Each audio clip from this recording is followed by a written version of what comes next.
Hello everyone. In last video, some of the student have asked that what is the use of different number systems. So in that video, I have told you that binary number system is exclusively used by computer and decimal number system is used by human being. Like we people use decimal number system. Okay. In this video, we are learning. I am showing you that what are the usage of octal number system and hexadecimal number system. So I have shown here that what is the use of octal number system. Basically, it was used in PDP-11. It was a computer, and the purpose it has served there was memory address management and the contents which are saved in that particular memory location. So some of the computer use octal number system, and we must have learnt about an operating system which is Unix. So although Unix is not very much used these days, we use Linux in place of Unix. So file permissions, all file management is done by octal number system in that machine, in that operating system. Here, what is the basic idea of octal system? Your octal number system is that octal number system makes a longer code which is written in binary small. So it is used to it makes usage of binary number easy. So if you are writing a long code in binary, you can rewrite the same code in octal and it will make it shorter. And if you want to make it more short, then you can go with hexadecimal number. So hexadecimal number system makes the code which is written in binary say more short.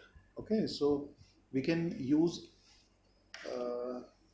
hexadecimal number system or we can use octal number system. This is basically a task which is decided by the one who has actually made the system. So this is the basic idea. We are not going very deep into it. So the basic idea is it is used in some of the machines for data management, for file management, for memory management. Okay. Now next is hexadecimal number system. Like octal number, hexadecimal is also used to define memory locations. Okay. So if we are storing, see, we can consider that this is memory, say RAM, and in a particular area the data has been stored. So every element which is stored in memory has a unique address which is called memory address. Okay. So this memory address is defined in hexadecimal number. Okay, it normally denoted with 0x. So x denotes hexa, say 4, something like this. So this is a memory address. Okay, so this is stored in hexadecimal, and the purpose is still it is similar that it uses less memory. And whenever you have to define colors in computer, you can use hexadecimal number system. You people have learnt about HTML. So in HTML, when we say black colors, for example, so in black we can say all the colors. Like if we talk about RGB system, say red, green, blue. So according to a color system, all the colors can be made using RGB. So if you want to make black, so we'll set to full frequency to RGB. So you can set it to 255, 255 and 255. So R is at the highest, G is at the highest and B is at the highest. So it will make black color. Okay. So it can be written as RGB format and hexadecimal number systems are used.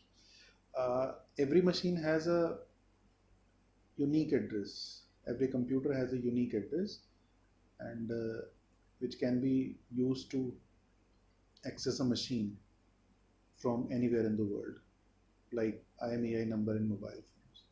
So this address is also made of hexadecimal, and errors are also displayed using hexadecimal. So ample use of these number system is there in computer architecture. Okay, so this was the use.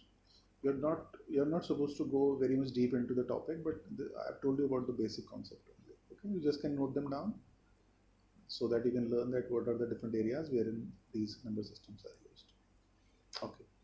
Okay, in the last video, we have learned that how can we convert uh, a decimal number to binary. We have learned decimal number to octal, and we have also learned that how can we convert a decimal number into a hexadecimal number system. These things we have learned. In this video, we are learning that how can we convert a binary to decimal, an octal to decimal, and hexadecimal to decimal. So the thing we have learned in last video, we are just learning the reverse of it. Okay, now we are going to the next slide.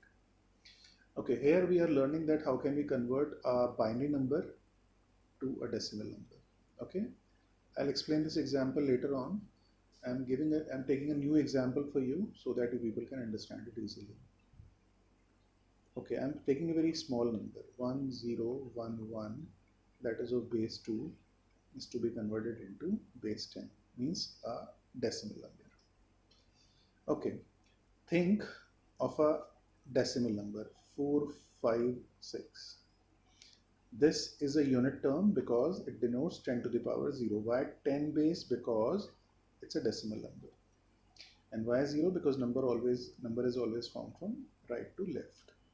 This will be tens, 10 to the power 1, and this will be denoted as 10 to the power 2. So 10 to the power 2 is 100, so it is 400.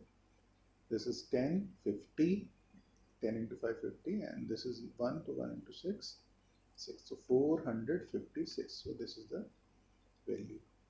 If I have to read a binary number, then what will be the case? So I'm writing the same number, and what is to be done? I have to write a series here. Okay, since it is a binary number, so we'll not take base 10, we'll take base as 2. So it will be 2 to the power 0. Here we'll write 2 to the power 1, 2 to the power 2, 2 to the power 3.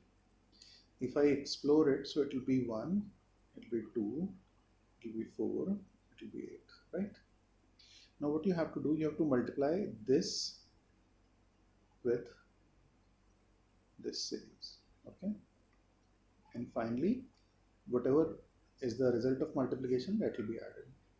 So I started from here. 1 into 1 will be 1, 1 into 2 will be 2, 4 into 0 will be 0, and 8 into 1 will be 8.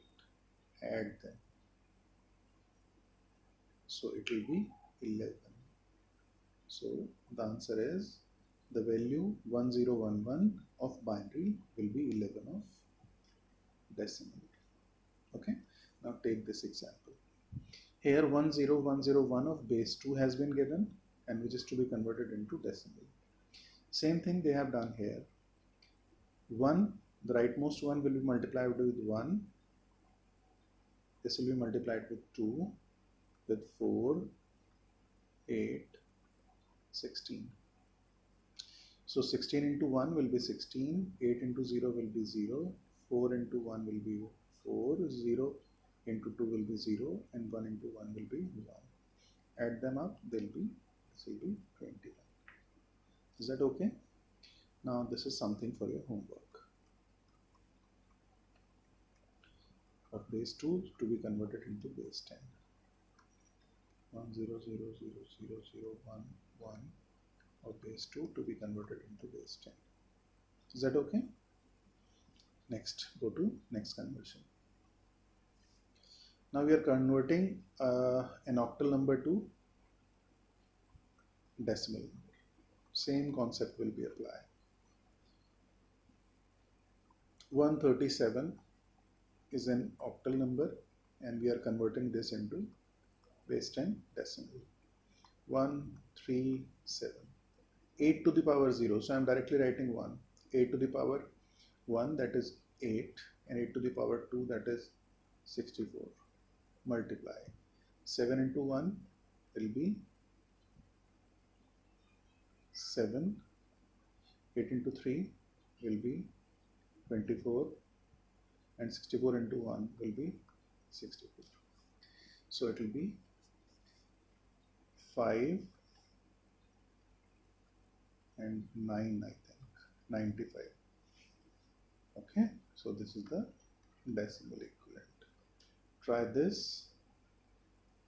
I am not explaining, try to explain it to yourself. Okay, next.